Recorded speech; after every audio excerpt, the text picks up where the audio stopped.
There's a lot of talk these days about social media selling. It's an interesting topic because, let's face it, everyone would rather sell stuff while sitting at their computer than attempt to get conversations with potential prospects. Why? Well, because getting a conversation means you actually have to prospect. And whether you are a business owner or a salesperson, the word prospecting generally brings shudders down the spine of everyone and creates instant prospecting avoidance behavior. That's just a fancy way of describing all the things you suddenly decide to do in the time frame in which you should be prospecting. It's things like checking your email, or you better go water the plants, or maybe you need to make a call to your mother for the next 3 hours, creating spreadsheets, unsubscribe to all of those annoying emails that you get. So those are all the things that we tend to do in an effort to get away from prospecting. And so it's one of the reasons why this idea of social media selling has become so incredibly huge. Also, people are just screaming about it all over the place, so you can't help but hear about it. But the challenge is that prospecting, however you do it, is a necessary evil. And so if you want to grow your business, you've got to prospect. The question then becomes, how do you make it easier for yourself? And social media selling has become, I think, what a lot of people think of as the antidote to regular prospecting. Now, that's okay, but there's one very big problem with that, and that is that most people would tell you social media selling is posting in Facebook and LinkedIn groups. And the problem is just posting in and of itself is not going to get you a prospect, and it's not going to get you a sale, or at least not as many as you need. So in order to generate trust and authority in those groups, it takes a while. So not only do you need to have something of value to say, but you also need to have patience. And patience is something that most business owners and most salespeople lack. And I would throw myself in that group as well. So if you are really going to take up social selling, you need to understand a couple of things that are necessary to do. So instead of just deciding that all you need to do is go and post a bunch of stuff, one of the things you need to do is know that when people see your posts, they find it interesting, they will automatically click on your photo, and that's going to take them either to your Facebook or your LinkedIn profile. And that really is the moment of reckoning. That is either where you're going to create a relationship with someone or you're going to completely lose it. Now think about this. LinkedIn has over 660 million members, and Facebook has 3.14 billion users, and 1.4 billion people are active in Facebook groups constantly. So why does any of that matter? It matters because it means there's a lot of competition, and you need to stand out amongst a lot of people if you want your social selling to work for you. So in order to do that, you must do something different than everyone else. So I'm not going to cover posting today, but what is really important is that you need to have an action trigger so that when someone views your profile, you can capture their contact information, and then you can start to nurture them into becoming a customer, or maybe they just become a follower or a fan, which is okay too. But the biggest issue with social selling is that most people have no way of capturing the attention of their prospect once they hit your profile. And the reason is because most profiles are the same. If you don't believe me, just go onto Facebook or go onto LinkedIn and you're gonna see everybody looks the same. So if you can't get someone to take action from your profile, then you never get a chance to interact with that potential lead. And now it is lost because they haven't raised their hand. So today I'm going to walk you through 5 simple ways to quote unquote optimize your profile so that you can maximize your lead generation and you can find and uncover who all of those hidden visitors are who may need your product or service. I'm going to have in the link to this just a very quick downloadable sheet that will give you some of this in writing with links and things like that as well so that you can really take action on this. So let's take Facebook first. Number 1, your cover photo. That's that big banner at the very top. Do not have a picture of you or a vacation spot that you visited prior to COVID when we could actually take vacations, because guess what? No one cares about that.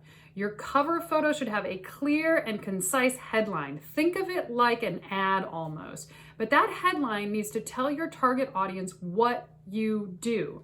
Describe the outcome of what you do as if you were talking to a 3rd grader. The second piece is your profile picture. Now, this probably goes without saying, but it needs to look professional, which means don't stand up against a white wall, don't be laying on the beach, don't have sunglasses. Make sure you've got good lighting. You don't necessarily have to go and get a professional to take it, but get something that looks good and that is also relatable. A really cool trick is to use a free app called MoShow. It's MoShow.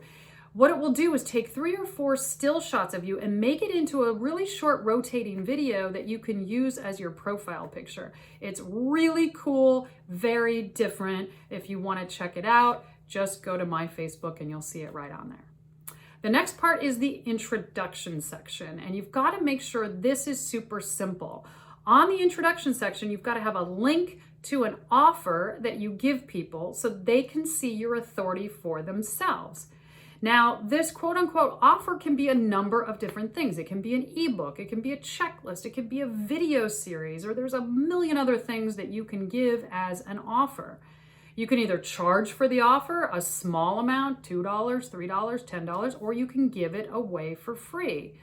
But you've got to have a way to capture the email and contact information of this potential prospect so that you can start to engage in them. And one of the best ways to capture that is through a software system that I've been using that many of you are probably familiar with called ClickFunnels.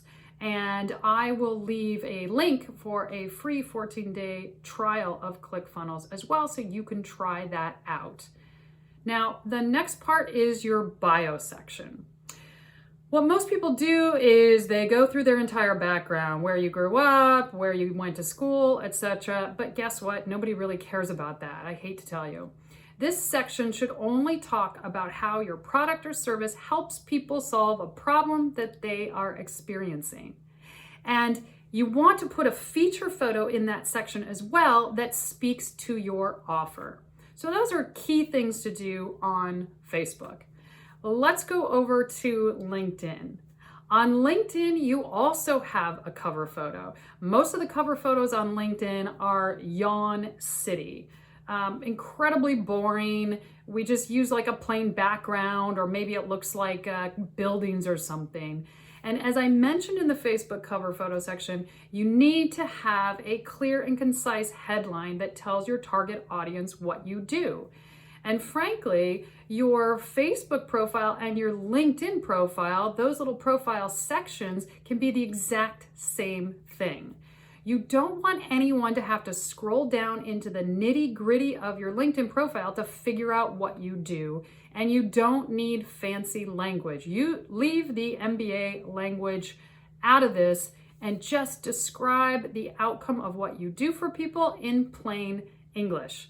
Make it easy breezy. Don't force your prospect to think too much about what it is you do, because that will cause them to immediately leave. Then on LinkedIn, you've got the profile section. And this is the section that people see right after they see your name. This is prime real estate. Now, generally what people do is they put in their title, or they come up with some crazy title like storyteller or who knows what, that you don't even know what it means. And again, the only thing you want to put here is who you serve and the problem you solve. No one cares about your title, whether you're the CEO, the founder, or anything else. No one cares about keywords anymore. That is old school. You've got to update the way you're doing this. You want your target to see the problem you solve and think, I need to talk to this person. Then on LinkedIn, you've got your contact info. Now, within that, you need to include a link to your offer.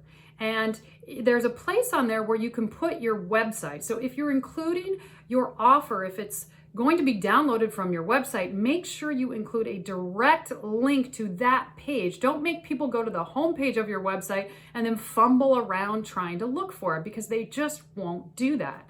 More ideally, I would suggest you use ClickFunnels to deliver your offer, and instead of listing your website in that area, you just put the ClickFunnels URL. And again, I'll give you a link for a free 14-day trial. Then you've got the About section. Now, many of you are going to absolutely hate to hear this, but guess what? No one cares about your 30-year work history. They don't care about your background and where you were born and what you did 20, 30 years ago. This is not your personal biography. Again, you just want to talk about how the people you serve and how you solve their problem. Make it super succinct, 3 or 4 sentences max, because people have the attention span of a goldfish these days. That's not made up. I've actually read that. And then under experience. Now, unless you're searching for a job, you do not need a full resume in this section. Just keep it short and to the point. For any past jobs, past businesses, just list out the results for the positions that you've had previously. And make sure you include a link to your offer in the add media area. Again, it should have a little photo of your offer, whether it's a blueprint or a checklist or whatever it may be, and then a link that people can click to get it.